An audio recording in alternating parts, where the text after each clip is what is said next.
Welcome back to the This Valorant Life podcast. This time I'm doing the intro and we're on episode 35. Today we'll be interviewing Tim, our co-host on the podcast. And I just have some great questions for him that I think would be applicable to you guys just because he's a little bit older, he has some wisdom, and I just have a lot of personal curiosity over stuff like this. So with that said, how does gaming fit into your life since you have family and a full-time job? Well, I think there's like two parts to this question. One is like how it did and how it is now. So I would say like when I hit university, which was 2004, I allowed myself like one season of Cal, which is like the Cyber Athlete Gaming League, I think, something like that. And that was like the competitive league back then. And I allowed myself like one season um, to continue playing Counter Strike 1.6. So that was like before Source and before CS:GO. And then once I ramped up in university, I was like, well, like university was really hard in mechanical engineering and I couldn't keep it up. And I was like, well, I just got to focus on this. Like, time to grow up, time to stop gaming. And I kind of like really didn't spend much time on gaming until I'd say like the pandemic, really. Like, I would play the occasional League of Legends game, I would play the occasional kind of StarCraft game, but like nothing like fairly consistently. I got into Magic the Gathering, but I never played it that much. I think it was in the pandemic that I started gaming again, and that was because I think everyone was gaming at that point. Um, and that's kind of continued till now. I switched from League to Valorant probably in like 2021, I want to say, because I was like, well, why am I playing this MOBA game when I grew up playing attack FPS? I should probably just go and play attack FPS. So that's when I came back to Valorant. And in terms of like how it fits into my schedule now, like right now, I would say I left an old career in real estate development. That was like a really well paying career, very clear future for a career that was brand new to me. And I didn't have a paycheck really for the first year or so. And so, that means in the last couple of years, like I've just been like kind of like hustling. Um, I'm working way more than I did in my 9 to 5. Um, and that means I've had to sacrifice a bit in terms of like how much time I allow myself to game. And so right now it's kind of, I just like fit it in occasionally. Like it's good, surprisingly. It's like rest for me to be able to even get like a comp Valo game in because I so rarely get to do it. It is like quite a treat that I just get to fit like one or two games in. And so, yeah, I think like in a week, um, I put my kids down to bed anytime I'm home. So they go down, like around 7 o'clock. So I have like 7 to 10 o'clock before I go to bed. And maybe like 2 or 3 of those nights a week, I'm not working out. I'm not out for a date night with the wife. And then I get to play like a couple Val games. So that's usually when I fit it in. But honestly, like a lot of those nights are just like working right now. So that's why I can't. Um, the future for me is like at some point I'm going to open up enough time in my schedule to dedicate enough time to get to immortal. Like that's the goal. And I will do that. And but it's not right now. And I thought maybe it'd be like next year. I'm thinking maybe like late next year might be an opening to do that. But like right now, probably can't fit it in. So I'd like to be doing it a little more, um, but I'm okay with it. There's this idea around like seasons in your life. Like we often think of our life as this monolithic thing, like our schedule today, how we allocate our time today is how we allocate our time forever. And the reality is like there's seasons. There's seasons of school. There's seasons of like you want to go like courtship of like dating, and then there's seasons of like in this point in my life, there's a season of like hustle in this career, and that's okay. Like periodization, that makes sense. Follow-up question to that, because you might not be gaming as much now, but I know you're pretty involved in watching the tier 2 scene or even the tier 1 scene. What do you find the time for that, and I guess why do you find the time for that? You know, I don't Why do I find the time for that? I think like it's really, this is a grand experiment, and this is probably maybe fodder for a future episode too, because I've been doing a bunch of deep diving into the esports industry, and tier 2 is part of that. And so I think it's cool that, unlike the league franchise system, they've created like a vessel where you can go from tier 2 to tier 1. I was really invested because of the guard. They made it to Reykjavik from open qualifiers. And so since then, I was like, that is such like an amazing Cinderella story. So I was cheering for them. Really sad when they didn't get into like franchising into the Americas. And so I was like super cheering for them through the Ascension. And I think since then, I've just kind of wanted to kind of keep tabs on that. I think it's also partly because at some point, like I'd like to airing out all my dreams here. At some point, I really think there is a gap in, this is just a hypothesis, and I'd love to have some future guests on to ask them about this. But I think the highest level of Valorant, I think, has probably overvalued the hive mind in terms of selecting players, and has undervalued the team play aspect. And I think there's an element of like G2 or the guard that has been able to capture that. And so at some point, like I'm trying to like understand in tier 2, like which are the teams that are doing well, or which are the teams that are coming out of nowhere, and is there like a repeatable thing? And I think the other part is I'm trying to understand too is like between Valorant and the major sports like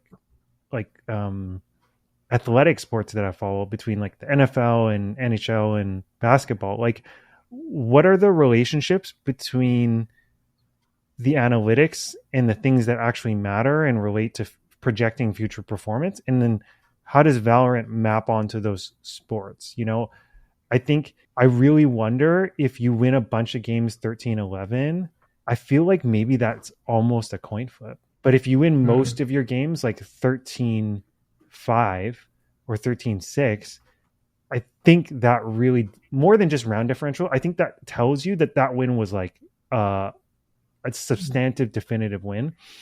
In the NFL, if you win a game by more than 7 points, that is more indicative of future performance than just win-loss record. Because when you win games within plus or minus 7 points, it's often just determined by turnover differential. And so it's just, I keep wondering which of these paradigms map onto Valorant. And I wonder, the person actually I want to ask the most about that is probably Platoon. I feel like he's the guy that he would has like great dork data out on that, and it'd be fun to have him dork out on that in this podcast. So I think that's why. And how do I find time? I think I'm just like kind of flipping back and forth, and I'm probably on the Valorant competitive subreddit too much. That's, I think, how I keep on top of it. Gotcha. Follow-up question to that again. It sounds like, because I know that you're pretty into like sports analytics, and obviously this is reflecting into Valorant. Does that show up in your life in other parts? Like, do you keep track of your data in like your personal life to, you know, like your productivity hours? Do you like, you know, track your calories? Like, does that show up anywhere else, or is it purely just like a hobbyist type of thing that you kind of like indulge in? For me, it's less about the analytics because I'm a numbers guy per se, and it's more about what the analytics represent, which is I got super into analytics because I'm a Vancouver Canucks fan, and I remember sometimes they would lose games and you would read the write-up, and the write-up would say, oh, they lost the game because that guy missed the net because he didn't want it enough. And I always thought that was such a BS explanation. These guys have killed themselves to make it to the NHL. They've dedicated their entire lives to these careers. They've endured tons of physical punishment and probably punishment to themselves in terms of training just to get here. So this idea that he just didn't want it enough felt patently ridiculous. And so part of the analytics was helping me understand, was there a deeper level to understanding this than what just meets the eye? And that's what led me on this like journey of understanding that more. And it was super interesting because it kind of coincides with a lot of Daniel Kahneman, Thinking Fast and Slow. There's a book on that. Moneyball. there's just a lot of things where we tell ourselves really neat, tight little narratives, but they don't hold up to scrutiny. And so like one of them is in hockey, it's a high variance game, which means that sometimes the better team loses. Sometimes the actual explanation is the other team got lucky, which is a very unsatisfying explanation, but it's often true. And so I think when that leads me into other things, it's acknowledging that sometimes the best explanations don't feel good, but you have to just deal with it and live with the truth. Rather, I'd prefer that than to create a false narrative to give myself some semblance of um, uh, solace or satisfaction. Um, so it's really like understanding things to first principles rather than the numbers per se that have led me to analytics. In my training journey, I have always tracked my workouts. So I have workouts going back to like 2013, 2014. Um, I have tracked calories, not because I liked it. Tracking calories is a huge pain in the butt. If you want to track your calories and weigh your food, that is, and it sounds like less substantial than you think it is, but it's minimum about half an hour a day of just tracking and making sure you're getting enough macros and all that stuff. And the half an hour probably doesn't even fully capture it because it's always on your mind. And so I've done it before and it totally works. It can totally, in my experience, is that it can totally warp your relationship with food. You begin to not actually notice whether you're full. You just portion things out. It meets your macros, and you just stuff it in your face. And so when you come off macros, it's weird. You almost feel like you don't know how to eat, given your own choice of how to do it. It's almost like you need someone to portion out for you to tell you when you're full and what's enough. So it's a kind of a it's an important one, and if you're a professional or really aspiring bodybuilder, you kind of have no choice. But it isn't necessarily the best choice from a sustainability perspective. And in terms of other areas, not really. I mean, I have an Aura ring. I track my sleep a little bit. I've tracked my weight on and off. That's about it. I don't think I'm like overly obsessed with analytics. You know, on balance, like I'm generally kind of lazy, so Mm. I don't opt into it more than I need to. Sure, sure. No, that's definitely interesting. To give a little bit of context to the audience, the how we met was you were doing life coaching and you gave me a lot of advice, and in exchange, I was coaching you in Valorant. So for that reason, I think mental health and kind of like that background was a big jump starter for me. But the question for you is, what does mental health care look like for you since you've been doing it and you know it a little bit more than I do? I think it's like personal. There's all of this stuff you read out there, whether it's the Humerman stuff or the meditation stuff, even a lot of the entrepreneur guru stuff, I think has a basis in that self-care piece. I have tried meditation. I don't feel like it's that much of a benefit for me. Nature walks, I think spending time in nature is a significant self-care benefit for me. And so wherever I can, I'm actually planning those into my day now, about 20 minutes to just walk outside and try to just notice nature. And I found that's actually been a significant like benefit to mental health. On the weekends, I will try to go for a longer hike if possible in the forest and really just try to enjoy nature. That's been really helpful. And then maybe the last one is, and this is, I would say still ongoing. I was like really rigorous with my workouts for a long time because I really wanted to get to my goal of a 2.5 times body weight deadlift. And so at its peak, that was like 4 powerlifting workouts a week. And I was pretty meticulous about that for a long time. Since I reached that goal, like I haven't been as meticulous about that. And I think it's been to my own detriment. I think I've had a lot more like neck and shoulder pain and problems because I haven't been as consistent with lifting, because I think there's a natural corrective aspect to lifting heavy because you kind of have to, your body has to support it and therefore has to align better. So over the past year, when I was really hustling, that season of hustle, what I also realized is in this new work that I do, I kind of need to be present 100%. And so that means for me to do the work well, I have to invest in my own health by doing the workouts and doing the cardio, and eating reasonably. And so since this summer, I've cut out alcohol for the foreseeable future, probably until around Christmas. And I've been implementing intermittent fasting again, which is just useful so I can drop a few pounds out. My goal was to get to about 160 pounds for the end of the year, and I had forgotten about that goal until I read it somewhere in my Notion this summer. So when I remembered, I was like, okay, I want to get there. That's important to me. So I'll do the intermittent fast. I'll go after it, and I'll really actually try to prioritize my health through committing again to these regular workouts. And I think that's been really good for me. And I think the last part of my mental health is, I was sharing this with you last week. I think there's a book, Clear Thinking, and in that book there is a chapter on octogenarians, which means like 80-year-olds, and what their advice is for younger people. And one of them is, savor the daily pleasures in your life instead of obsessing with future big ticket items that you think will make you satisfied.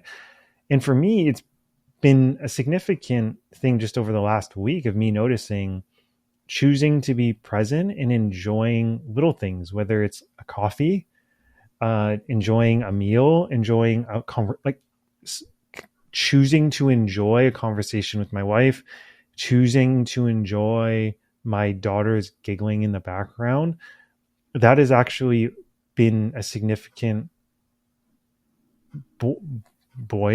it buoyed my emotions and allowed me to feel really grateful. And I think that's actually been a really positive practice for me to be doing on a daily basis. Something that comes to mind for me, just being where I'm at in life now, is you see the pattern of people kind of being successful and then kind of the health and mental health stuff kind of following after.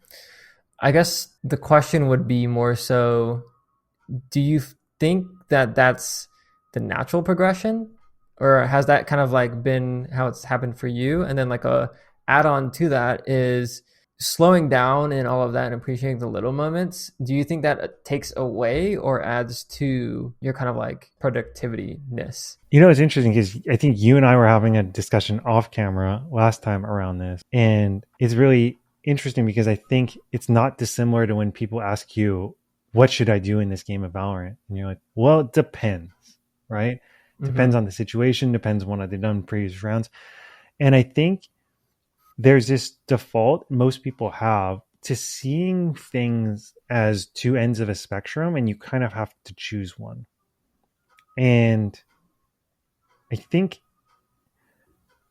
there is a way where you can balance hustle with, as an example, if you have like hustle and like self-care and like family, you know, this is like, for lack of a better term, this is like the Alex Hormozy end, and this is the very like Zen, be present with your family end, you know? And I think there's this idea there on separate spectrums. I think if you were to combine the two, I think it's even more powerful, which is, I want to show up in the world in a way that I can be proud of the role model I am being for my family and for my kids. And so I think there is a way I can show up to hustle in a way that is even more wholesome, instead of showing up in a way that's just about money and getting more and getting mine. I can show up in a way that is honoring who I want to be in the world. And I think the beauty about that is that I can do that in a way that doesn't pull me out of balance, that I then have to swing back to the other end and do crazy self-care. I don't know if that makes sense. I feel like there's like a wholesome hustle, if I want to put it that way, that I can lean into that keeps me naturally walking that in between rather than getting pulled in both ways. And so I think the most powerful thing that keeps me going, it's really easy for me to get wrapped up in getting more and getting ahead in my career. I think it's way more me and way more who I want to be showing up in the best possible way for my family in all areas, whether it's doing this podcast, whether it's doing client work, whether it's trying to build my business. I think that's been kind of what's been bouncing around my head over the past week since we've had that discussion. What it sounds like to me is like you just know yourself really well, and you know how you want to show up, and you know that this is what I want for myself and how I want this to be for my family. Myself, I don't feel like I'm still developing my sense of self and like who I am and who I want to be. And I'm sure that our audience is in a similar boat. Like we have a younger audience. They're probably on that type of journey themselves. And what I hear from you is like because you kind of have that sense of self already, you can balance those two. Whereas like going on the Alex Hormozy thing, like he has this thing where he's like, most of young men's problems are fixed if they have money and they are healthy. And then some people might take that as their goal, not knowing that that's what they want for themselves. It's just because this guy said this thing. And I know, at least for myself, that I'm like I have like a drive to do something in like either in the workspace or just to reach my potential as a person, whatever the case may be. My point being is it sounds like you've been able to find that balance because you are you, and I don't know how to bridge that gap for someone in an earlier stage. Even like me, like 3 years ago I didn't really know anything, but even 3 years ago to now I still don't really know, and I don't think I'm in that place to navigate those two things where you're at now. I mean, it's a journey, right? I would say I really didn't know myself either for a long time. You're farther ahead than I was. And I've said that to you before, and I'm not lying. I think I want to say almost the first time I ever felt truly confident about myself and felt like I had unique and special skill sets to bring to the world, I think I was around 30.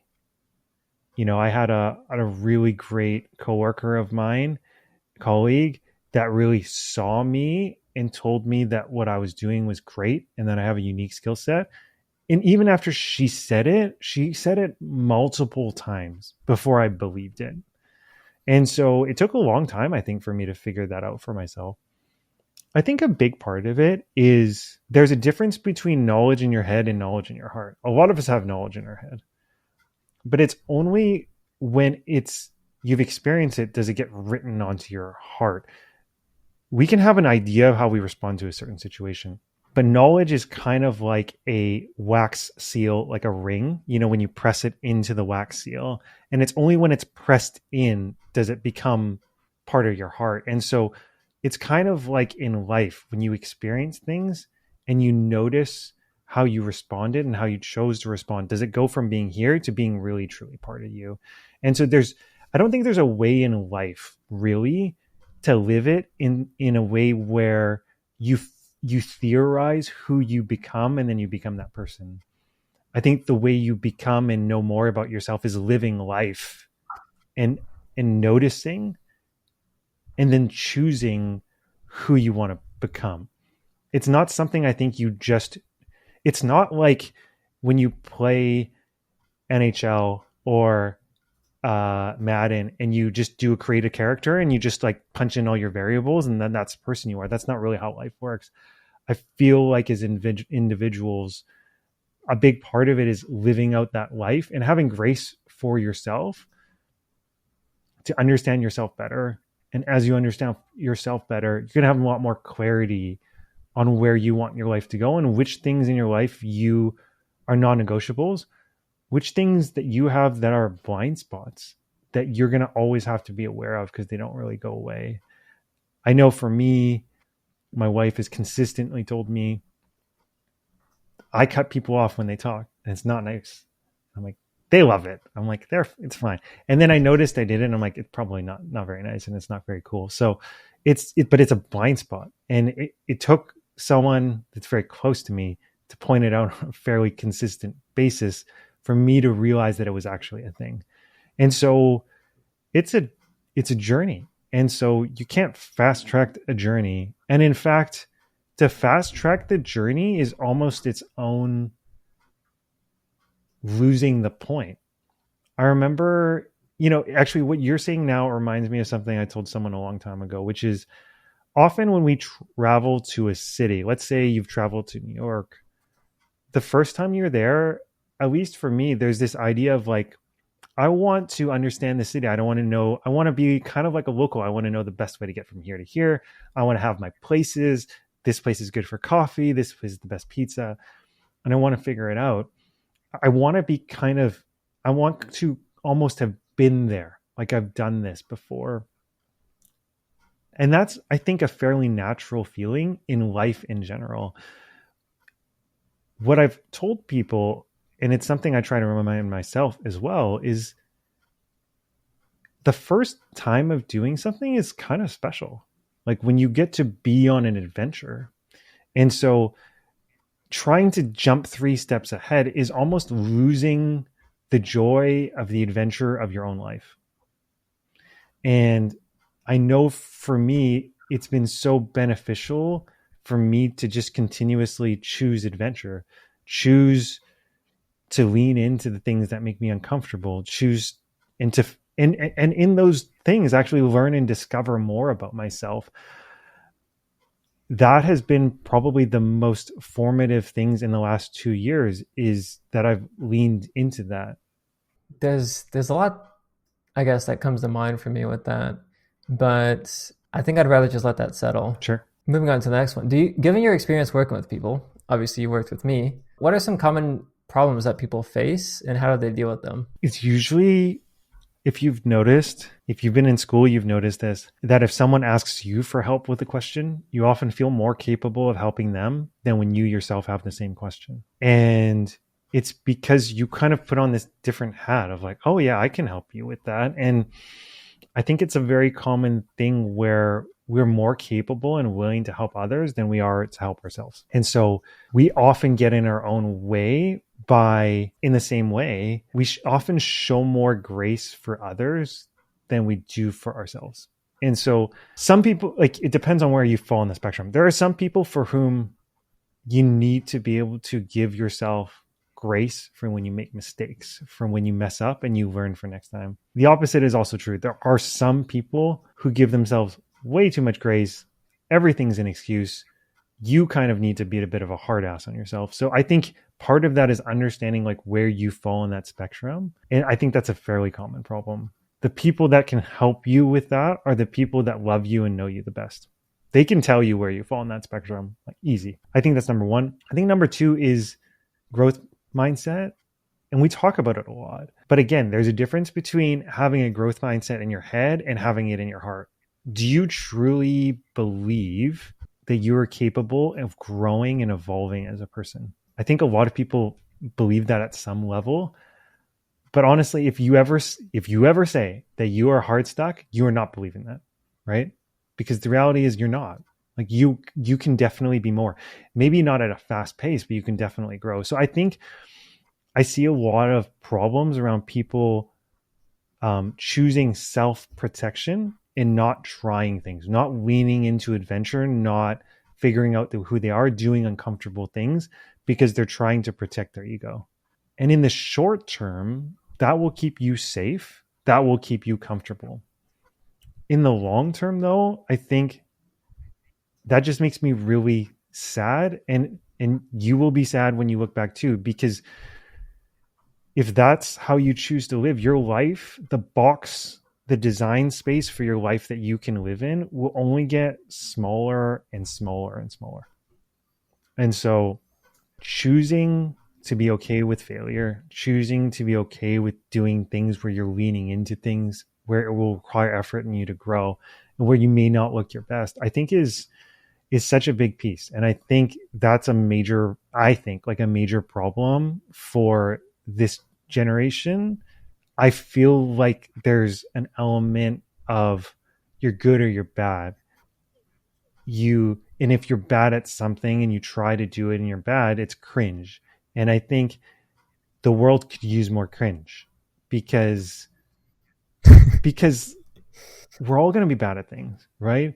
Like I think like it's funny but it's sad too, this W Riz L Riz stuff, right? Like it's almost like you're one or the other. But the reality is, in the olden days, anyone who was going to have W Riz started with L Riz. So like, I think there's an element of being open to leaning into being bad at things and getting better at them. So I think those are the two that come to mind for me. And maybe hindsight-itis is like always looking back and thinking like, oh, I should have known.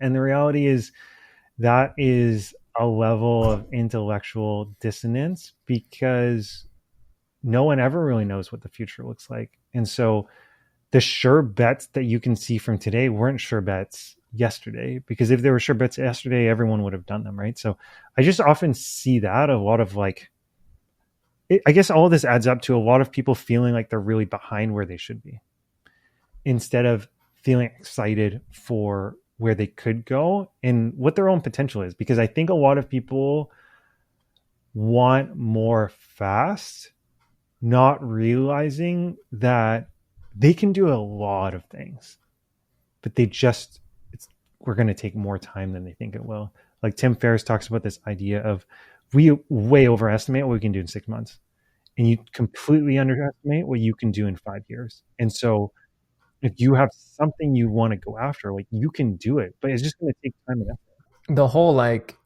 needing more cringe kind of like sparks the idea back when I was, competing, is I thought to some extent like trying was cringe, like subconsciously. Like, like I wouldn't read, like I could have listened to more podcasts, I could have done more, XYZ to prepare better. And, our podcast listeners are, I think, on the more try hard end of things. So they probably don't think trying is cringe, but maybe people are on the fence a little bit of knowing how much they need to put effort onto something. And a few things that you touched on is like trying hard stuff and putting in the effort. And I think actually like putting that into play is easy, like much easier said than done. Because what I'm getting at here is everyone kind of already knows what they need to be doing, but then they don't do it. And it's like more rare that you don't know what you need to be doing. And if that's the problem, then that's like, an information problem.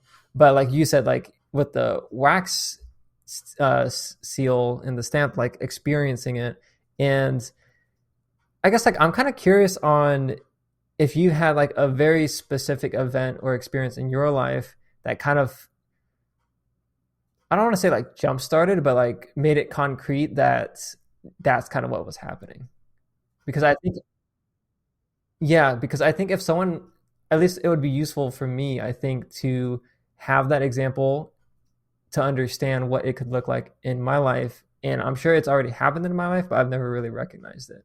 Yeah, I think, the one that comes to mind for me, there's this thing that happens in the corporate world. It's called a 360 feedback. I didn't know what I was signing up for.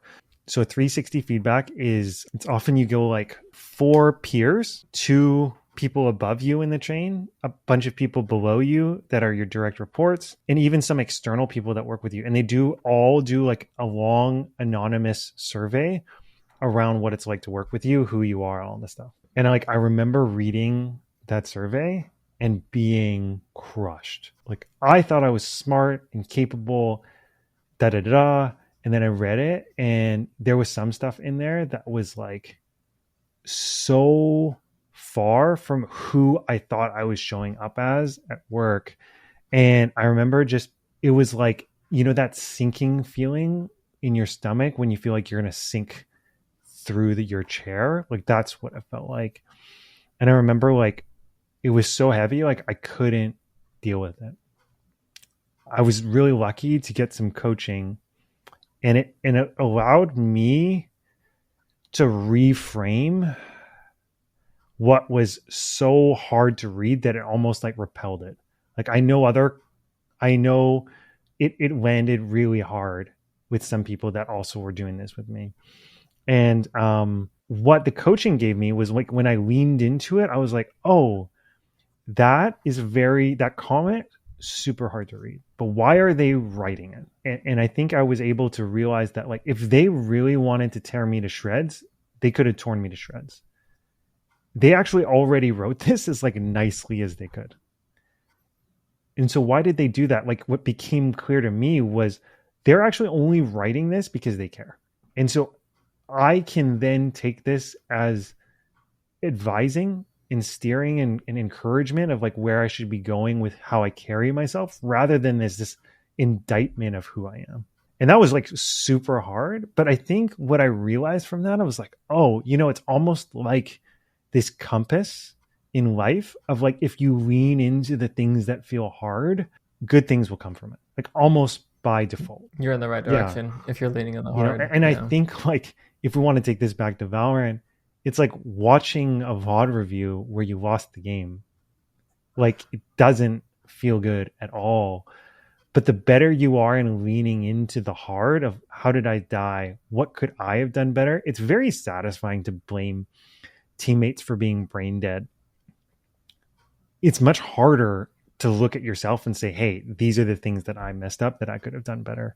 It's hard to watch Biker Heights. In fact, Adam, I actually, from the professional side of my work, I got a hosting workshop, like a podcast hosting workshop this week, and it was pretty cool. And their suggestion was you should watch back your own podcast to understand how you talk and the good parts and the bad parts.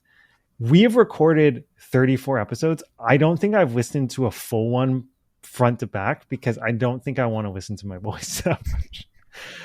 I definitely feel that. I've listened to one. So I'm like, whatever. I've recorded it. I've lived it in the present. I don't even listen to it again. But I think, they were saying a part of getting better at things is being willing to they didn't say this, but this is me, like being willing to lean into the hard of listening to my own voice and just noticing what I like, what I don't like, even when it's very uncomfortable. Yeah, I mean, I've been Hooch has been helping with my streams, and he did like this painful exercise where he like pulled up my stream. We watched 5 minutes, just like 5 minutes played, and then he pulled up like another RuneScape streamer, and RuneScape is like the gameplay doesn't speak for the quality of the stream, it's the streamer, and like we kind of just compared the two, and I was just like, that was painful. I never really watch my own streams.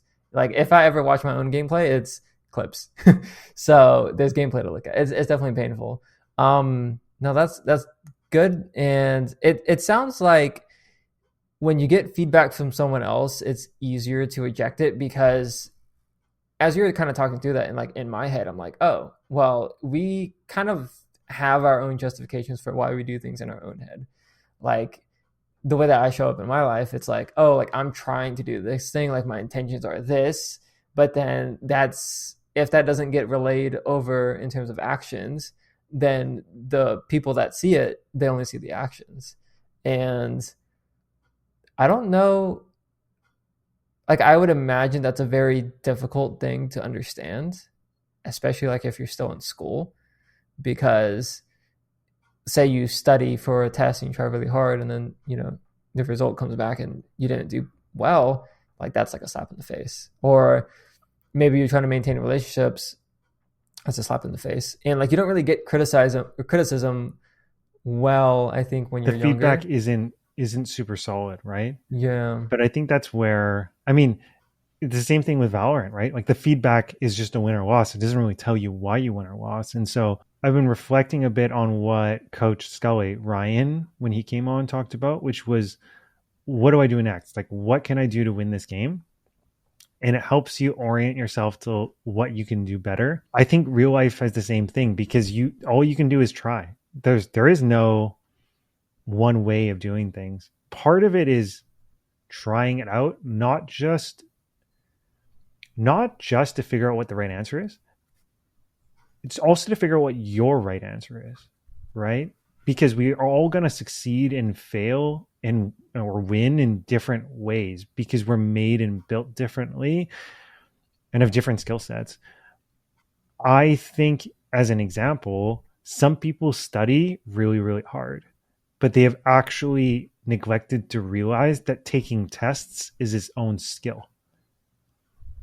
It's almost like your knowledge gets filtered through test taking. Are you good at removing extraneous options? Are you good at double checking your answers and showing work so you can get partial marks? Are you good at reading questions carefully to see if a question feels too easy? Are you good at noticing that they might have tried to trick you with something? Like those are just test taking skills.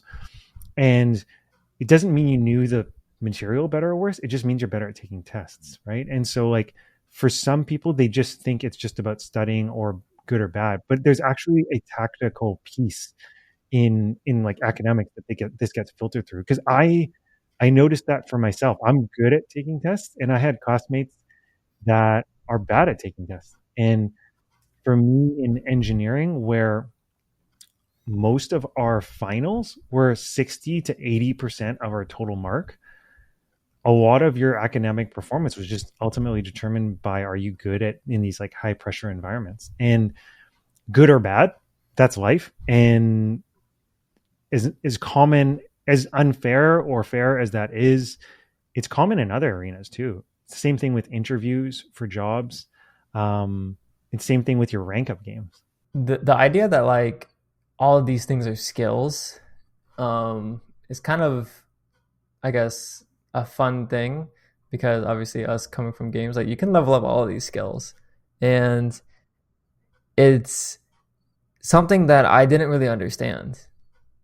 That like, for example, talking to people is a skill, or being good at Valorant is a skill, or being good at review of your Valorant games is a skill. Like all this stuff is a skill, and like I didn't actually internalize that until recently. Like probably like As in like some people are good at talking to other people and some people aren't, you right, know? like oh, I'm naturally an introvert. I don't like people. Like I said that all the time. I don't like people, and then I think it's because I don't know how to interact with people. And that's not to say I know how to interact with people well now, but I'm more comfortable being around people than I was before. It's just weird how you everything is like hindsight crystal clear once you have like the right framing for it, because when you're kind of in the moment, you don't have like logic or to frame to certain things. It just feels like so unknown. Like for example, going back to the test taking stuff, I feel like I solved that test taking skill game early, so I kind of knew what to look over, like study for a test, and how to prepare for a test, and how to go into a test. And then there's other people that like their studying is they try to cover as much material as possible instead of like kind of like targeted focus. And I saw this like in real time with me and my brother. Like I would say my brother is a lot more studious than I am. He worked very hard to kind of get to where he is now. He's a pharmacist. And you can see that like in his work ethic and how much he studied. But like when it came to test taking, it was like a no go. And then me on the other hand, it was like complete opposite. It was like I didn't really spend too much time doing academic stuff. I didn't really care too much about it. I spent a lot of time playing games, and I thought like test taking was just you do this focus thing. But the result was, if you ask me questions from high school or middle school now, I don't remember anything, because like I prepared for the test and then the test is over and it's gone. But when you Sanjay is standing up pointing at herself because she studies for stuff and she recalls stuff from school because she's similar to my brother, and she like actually internalizes the knowledge, and like that's just crazy to me that it can kind of show up in that way. But tangent there. A question that, to kind of get back into the podcast, what has been some of the most important takeaways or lessons in your life? And maybe we can kind of specify this towards what you think would be useful towards our audience, like people in their later teens, early 20s. I think you have to take advice with a grain of salt. I heard this advice once, which maybe I shouldn't take because of the advice, but the advice was don't ask other people for advice because they'll tell you what they did and why it was right. Instead of asking for advice, it's more, why do you think you succeeded, or how did you do that?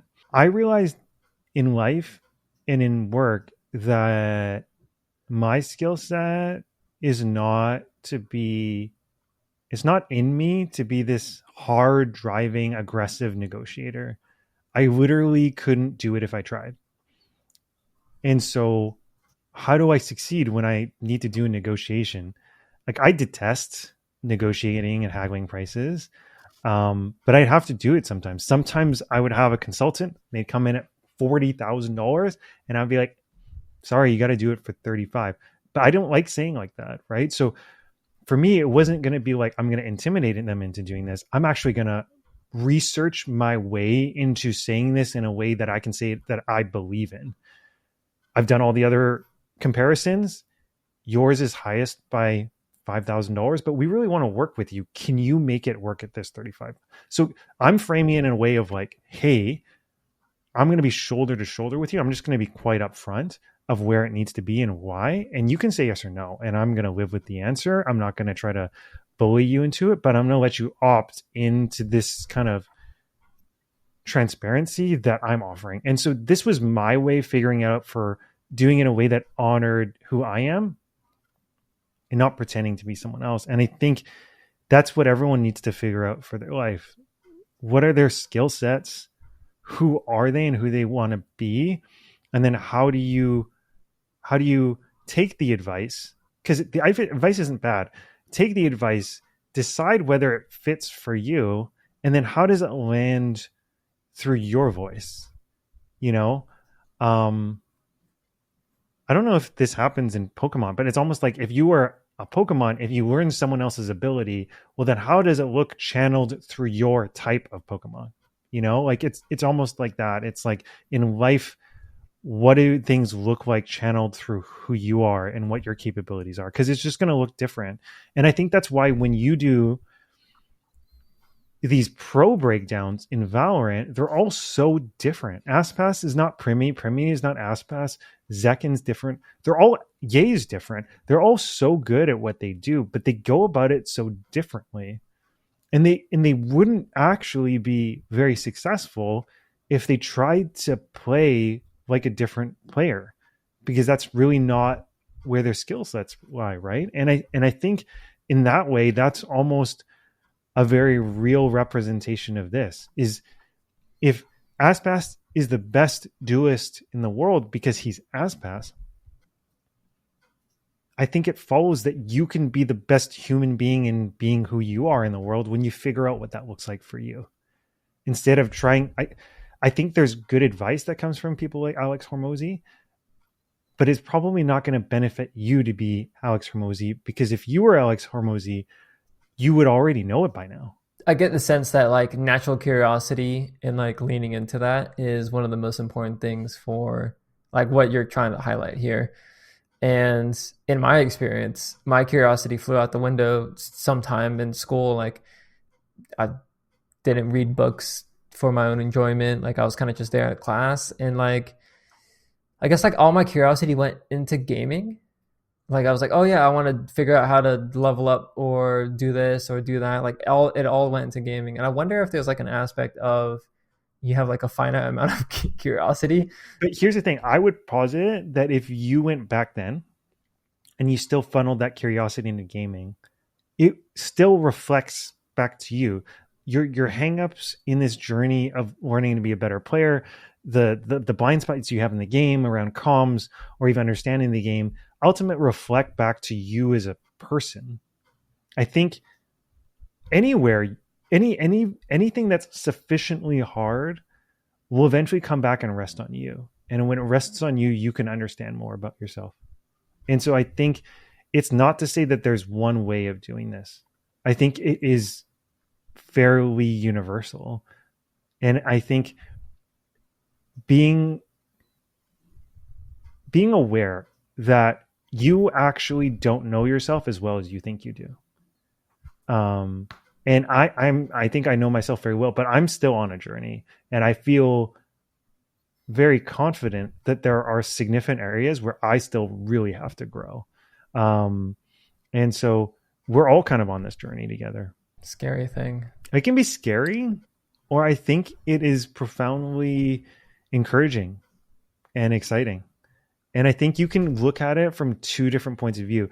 Do you just want to be at the end, or do you want to enjoy the adventure that you're on? Right? Like, do we want to be in the end credits, or do we want to be in the middle of our own story? And I think that's kind of a decision you have to make. That's probably a good spot to leave it at. Do you have anything else that you'd like to add to it? I appreciate you interviewing me. You're a natural, Adam. You must have learned from the best.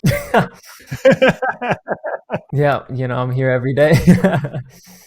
Well, I appreciate Tim for answering these questions, and anyone that still made it to the end, we will be back next time for hopefully one of the roles, probably one of the controller or sentinel. We probably have to get to one of those. But anyways, thanks for watching. We do have to get to those. Well, appreciate all of you listeners. Thank you. And we'll see you next time.